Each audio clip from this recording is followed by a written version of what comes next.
दोस्तों, अगर आपको ट्रांसफॉर्मर में इनपुट आउटपुट या प्राइमरी सेकेंडरी फाइंड करने में बहुत ज़्यादा प्रॉब्लम्स होती हैं, तो इस वीडियो को ज़रूर देख लेना। ये वीडियो आपके लिए बहुत हेल्पफुल हो सकता है।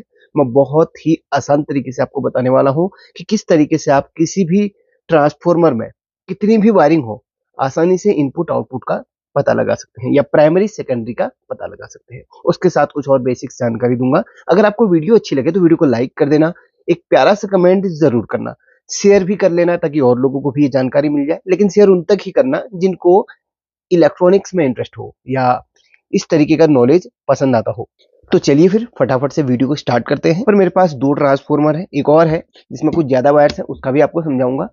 अब देखिए, ट्रांसफॉर्मर 2 टाइप के आते हैं। एक तो आपका लोकल वाले ही होते हैं, जो कि आपको लोकल मेड ही मिलते हैं, और एक जो कंपनी बनाकर देती है उसके अंदर प्रोटेक्शन भी होता है, उसके अंदर फ्यूज लगाया गया होता है ताकि वो ट्रांसफॉर्मर कभी प्रॉब्लम करे तो फ्यूज को आप उसमें नया फ्यूज डाल सकते हो। यानी कि कभी-कभी क्या होता है ना, ट्रांसफॉर्मर खराब हो जाते हैं कंपनी के, तो उसमें फ्यूज लगा होता है अंदर से, तो उस फ्यूज को आप रिप्लेस करके दोबारा से उस ट्रांसफॉर्मर को चला सकते हो। तो कंपनी के जो ट्रांसफॉर्मर है उनमें थोड़ा सा एक और खास बात होती है कि उनमें कॉपर जो है 100% होता ही होता है।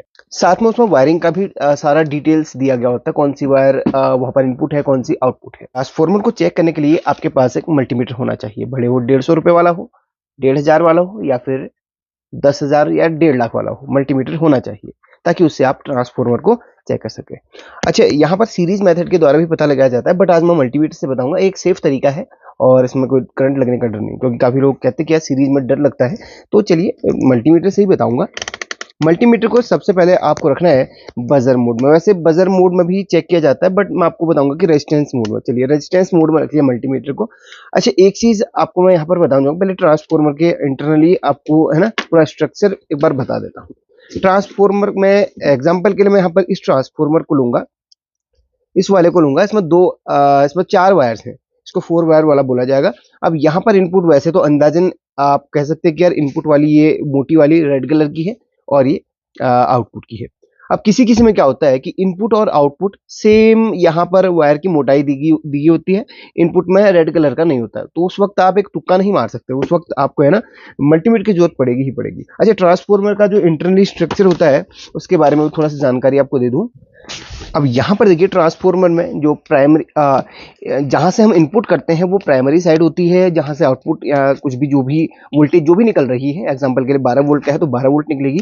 तो आउटपुट या जो इसका जो जहाँ से हमें स्टेप डाउन करके मिल रही है, वहाँ पर उस साइड को हम सेकेंडरी सेक्शन कहते हैं या आउटपुट कहते हैं। ठीक है, तो यहाँ पर एक चीज मैं आपको और बता देता हूँ। ट्रांसफॉर्मर 2 टाइप के होते हैं, स्टेप डाउन और step up. Step up transformer आपको इन्वर्टर के अंदर देखने के लिए मिलते हैं, स्टेप डाउन आपको एम्पलीफायर्स वगैरह में और जहां पर आपको कम वोल्टेज चाहिए वहां पर मिलते हैं। जहां पर वोल्टेज को बढ़ाना हो वहां पर स्टेप अप ट्रांसफॉर्मर का इस्तेमाल किया जाता है। हालांकि स्टेप डाउन ट्रांसफॉर्मर की ही वायरिंग अगर आप पलट दें तो उसको स्टेप अप बनाया जा सकता है। मैंने एक वीडियो बनाया, उसको भी देख लेना, थोड़ा सा बेसिक सी जानकारी आपको मिल जाएगी। अब देखिए, ट्रांसफॉर्मर में प्राइमरी का सेकेंडरी से कोई भी लिंक वैसे इंटरनली वायरिंग के थ्रू नहीं होता है, वो सब मैग्नेटिक फील्ड के ही थ्रू होता है। वो किस तरीके से आपको बताता हूँ। देखिए, ये आपका एक वायर, ये ट्रांसफॉर्मर की वाइंडिंग, और ये वैसे ही ये देखिए, ये आपका इसको इनपुट मानेंगे या प्राइमरी मानेंगे। चलिए इनपुट ही लिख लेता हूँ, इनपुट, और ये लाइव, ये न्यूट्रल, ये इनपुट है और ये आउटपुट, ये आउटपुट। अब देखिए, जैसे मैंने आपको बोला, ये देखिए ये इनपुट और ये आउटपुट। अब बीच में क्या होता है, इसमें बीच में गैप होता है। अब इसमें जो है ट्रांसफॉर्मर को अगर आप खोल के देखेंगे तो 2 आपको पत्तियां इसमें मिलेंगी, जिसको बोलते हैं कोर बोलते हैं। देखिए इस टाइप की मिलेंगी, ई और आई, इस टाइप की 2 पत्तियां आपको इसके अंदर देखने के लिए मिल, जब आप खोलोगे, तोड़ोगे, फोड़ोगे तो इस तरीके के आपको ये एक पत्ती देखने के लिए मिलेगी। मैं आपको एक दिखा देता हूँ, खुला ट्रांसफॉर्मर मेरे पास। तो ये देखिए, ये देखिए ई कोर ये है, और इसके बीच बीच में जो सीधी पत्ती होती है वो आई कोर, यानी कि ये कोर होती है। इसी कोर के माध्यम से ट्रांसफॉर्मर में है ना एक मैग्नेटिक फील्ड बनता है, और वही मैग्नेटिक फील्ड प्राइमरी की जो वोल्टेज है वो सेकेंडरी में ट्रांसफर करता है। इसके बीच में पूरा मैग्नेटिक फील्ड होता है। तो प्राइमरी की यहाँ से लाइन स्टार्ट हुई और यहाँ पे एंड, यानी कि यहीं से इसके 2 सिरे दो सिरे लाइव न्यूट्रल का काम करते हैं। अब काफी लोग बोलेंगे यार ये शॉर्ट नहीं होता, अगर आप मल्टीमीटर से देखोगे ना तो ये शॉर्ट ही दिखाएगा, बट ये शॉर्ट नहीं होता। लाइट इसमें जैसे ही लाइट पड़ेगी 220 वोल्ट पड़ेगी, ये यहाँ पर EI को जो होती है, और जो कॉइल का एक कॉइल को अगर आप एक छल्ले की तरह अगर बना दें, घुमा दें किसी भी मेटल में, तो कॉइल है ना, अपना जो कॉइल का एक बिहेव होता है वो शॉर्ट नहीं होती है। जैसे कॉइल को किसी आप मेटल में लपेटते हैं और उसमें AC वोल्टेज देते हैं तो वो एक मैग्नेटिक फील्ड बनाती है। नॉर्मली आप अगर मल्टीमीटर से चेक करोगे वो तो शॉर्ट बताएगी, लेकिन उसमें AC डलते ही, AC में ये सिर्फ मैग्नेटिक फील्ड हमारे AC में ही होता है, क्योंकि उसमें फ्रीक्वेंसी होती है। तो फ्रीक्वेंसी जिसमें होगी वो मैग्नेटिक फील्ड बनाएगा ही बनाएगा।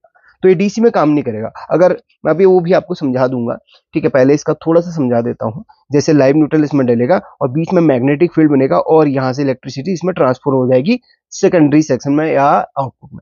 तो यहाँ से सपोज ट्रांसफॉर्मर 12 वोल्ट के लिए बना हुआ है, तो 12 वोल्ट जितने भी उसमें टर्न्स होंगे उसी हिसाब से वो वोल्टेज आउटपुट करेगा।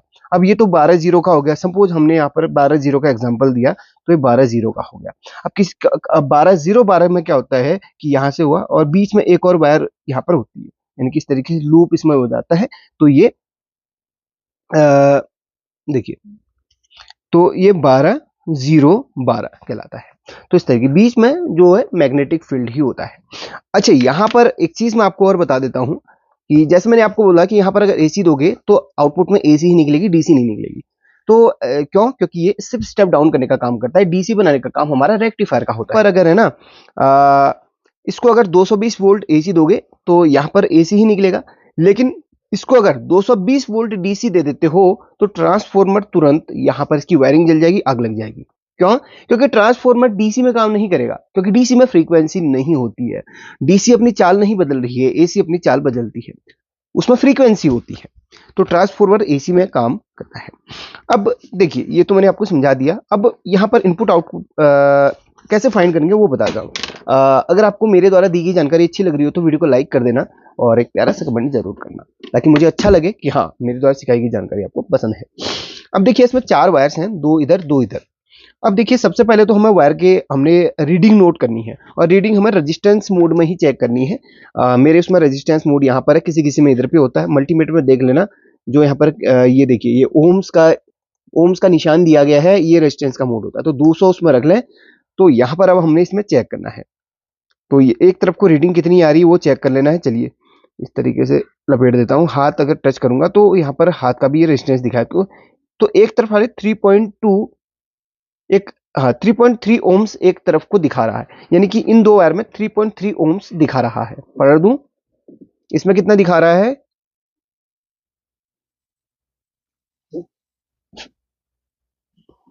इसमें कुछ भी नहीं दिखा रहा। तो मल्टीमीटर में थोड़ा सा एक को बढ़ाता हूं, अब देखते हैं कुछ ना कुछ रीडिंग तो आएगी।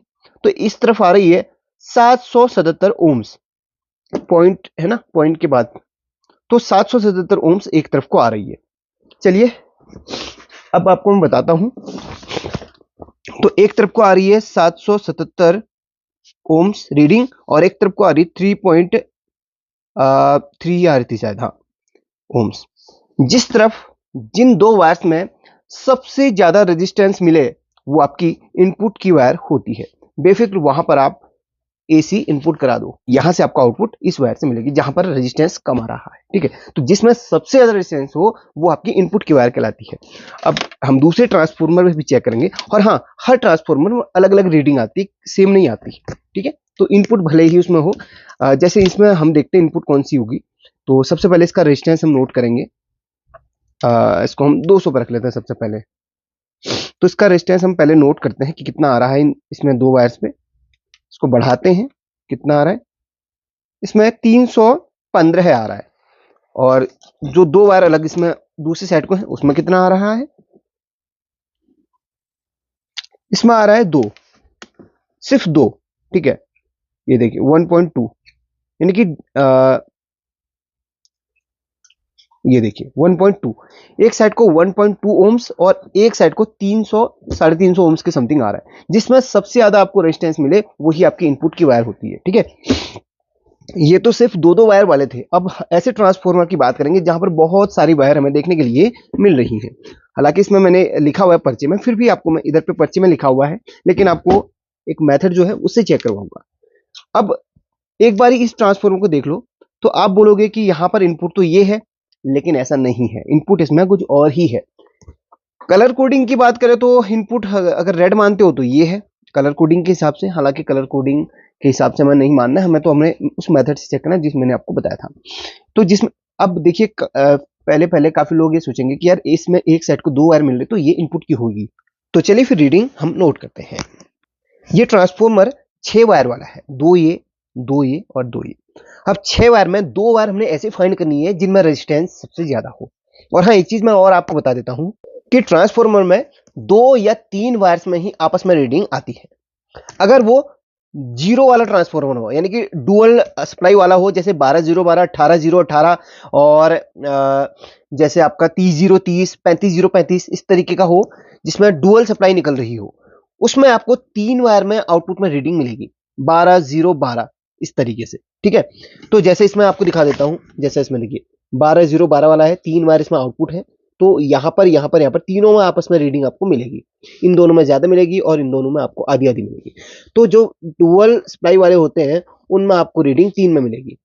अगर 3 से ज्यादा, अगर 12-0-12 वाला नहीं है, सिर्फ 0-12 वाला, तो 2 में रीडिंग मिलेगी। अगर आपको 3 या 2 से ज्यादा में आपको रीडिंग कोई मिल रही है तो ट्रांसफॉर्मर अंदर से लीकेज हो सकता है, शॉर्ट हो सकता है। तो जरूर इस बात का ध्यान रखना।